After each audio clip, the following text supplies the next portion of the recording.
All right, now, so here's a preview from 2023 Govcon conference. How y'all doing? Thank you. Welcome to Miami. I met Eric in 2016. They used to have this thing in Miami called Critical Mass. It was a biking event where about, 500 people would gather around the evening and ride through the city at night. It was a great experience. I met Eric one night and I asked him what he does. He says, I sell things to the government. I said, oh. He said, anybody can do it. I said, really? He said, yeah, I have YouTube videos and I teach people how to do it. So in 2016, I started watching Eric's videos, which led me to the SBA university that they have, which is really cool too. But I'm a little different. I don't sell to the federal government. I sell to Miami-Dade County. And I know the numbers is what it means. This year we'll probably do a little over $1 million.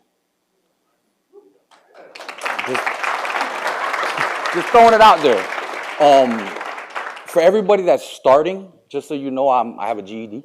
I have no formal experience. I used to work for a credit repair company, so I do understand personal credit and business credit, but it's still all a process. Everything that Eric tells y'all to do and explains it it works. I would definitely, if you're not a member of his program, of his course, to take it, enroll, reach out to his team. They're very helpful, especially Maria. And yeah, it's a great opportunity to be your own boss. I remember working for people and I hated it. And now it gives me the time to, like, most of the days I'm home before my daughter gets home from school. And that's priceless.